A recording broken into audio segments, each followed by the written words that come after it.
हजरत मुहम्मद सल्लल्लाहु अलैहि वसल्लम के अल्लाह के पैगंबर होने के सबूत। यहूदियों की डिमांड पर यूसुफ अलैहिस्सलाम का किस्सा। जब मुहम्मद सल्लल्लाहु अलैहि वसल्लम के मक्का में क़ियाम के ज़माने के आखिरी दौर जबकि कुरैश के लोग इस मसले पर गौर कर रहे थे कि मुहम्मद सल्लल्लाहु अलैहि वसल्लम को कत्ल कर दें या वतन से निकाल दें या कैद कर दें, उस ज़माने में मक्का के कुछ इस्लाम दुश्मनों ने यहूदियों के इशारे पर मुहम्मद सल्लल्लाहु अलैहि वसल्लम का इम्तिहान लेने के लिए आप सल्लल्लाहु अलैहि वसल्लम से सवाल किया कि बनी इसराइल के मिस्र जाने की वजह क्या बनी। चूंकि अरब के लोग इस किस्से से अनजान थे, उसका नामो निशान तक उनके यहाँ की रिवायतों में न पाया जाता था, और खुद मुहम्मद सल्लल्लाहु अलैहि वसल्लम की ज़बान से भी इससे पहले कभी इसका जिक्र न सुना गया था। इसलिए उन्हें उम्मीद थी कि आप सल्लल्लाहु अलैहि वसल्लम या तो उसका तफसील से जवाब न दे सकेंगे, या इस वक्त टालमटोल करके बाद में किसी यहूदी से पूछने की कोशिश करेंगे, और इस तरह मुहम्मद सल्लल्लाहु अलैहि वसल्लम का भरम खुल जाएगा। लेकिन इस इम्तिहान में उन्हें उल्टी मुंह की खानी पड़ी। अल्लाह ने सिर्फ यही नहीं किया कि फ़ौरन उसी वक्त यूसुफ अलैहिस्सलाम का ये पूरा किस्सा मुहम्मद सल्लल्लाहु अलैहि वसल्लम की ज़बान पर जारी कर दिया, बल्कि इससे आगे बढ़कर इस किस्से को कुरैश के उस मामले पर चस्पा भी कर दिया जो वो यूसुफ अलैहिस्सलाम के भाइयों की तरह मुहम्मद सल्लल्लाहु अलैहि वसल्लम के साथ कर रहे थे। इस्लाम मुखलिफों के जवाब में अल्लाह ने यूसुफ अलैहिस्सलाम का किस्सा बयान करने के लिए कुरान में एक पूरी सूरह उतार दी जिसे सूरह यूसुफ कहते हैं, और पूरा किस्सा बयान करने के बाद अल्लाह ने फरमाया, ए नबी, ये किस्सा ज्ञाबी परोक्ष की खबरों में से है जो हम तुम पर वही प्रकाशना कर रहे हैं, वरना तुम उस वक्त मौजूद न थे जब यूसुफ के भाइयों ने आपस में एक राय होकर साजिश की थी। कुरान 12:1-102 मगर तुम चाहे कितना ही चाहो, इनमें से ज्यादातर लोग मानकर देने वाले नहीं हैं।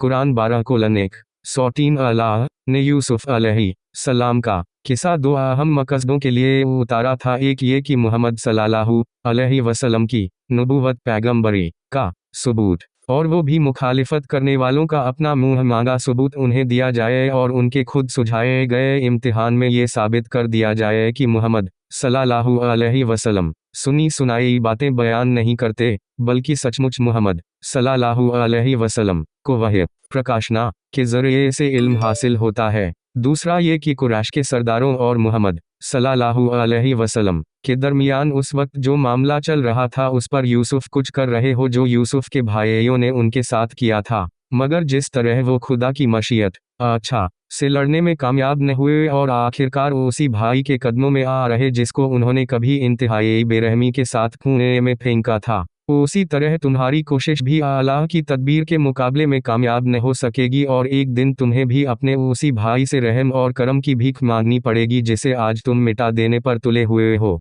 ये मकसद भी सूरा के शुरू में साफ साफ बयान कर दिया गया है। चुनांचे फरमाया, यूसुफ और उसके भाइयों के किस्से में इन पूछने वालों के लिए बड़ी निशानियां हैं। हकीकत यह है कि यूसुफ अलैहिस्सलाम के किस्से को मुहम्मद सल्लल्लाहु अलैहि वसल्लम और कुरैश के मामले पर चस्पा करके कुरान ने जैसे एक खुली पेशनगोई भविष्यवाणी कर दी थी जिसे आने वाले 10 साल के वाक़यात ने लफ्ज़ सही साबित करके दिखा दिया। इस सूरा के उतरने पर 1.5-2 साल ही बीते होंगे कि कुरैश वालों ने यूसुफ अलैहिस्सलाम के भाइयों की तरह मुहम्मद सल्लल्लाहु अलैहि वसल्लम के कत्ल की साजिश की, और आप सल्लल्लाहु अलैहि वसल्लम को अल्लाह की तरफ से हुक्म हुआ कि मक्का से निकल जाए और मदीना चले जाए। फिर उनकी उम्मीदों के बिल्कुल खिलाफ मुहम्मद सल्लल्लाहु अलैहि वसल्लम को भी वतन से निकल जाने के बाद वैसी ही तरक्की और इक़्तिदार सत्ता मिला जैसा यूसुफ अलैहिस्सलाम को मिला था। फिर मक्का की फतह के मौके पर ठीक ठीक वही कुछ सामने आया जो मिस्र की हुकूमत में यूसुफ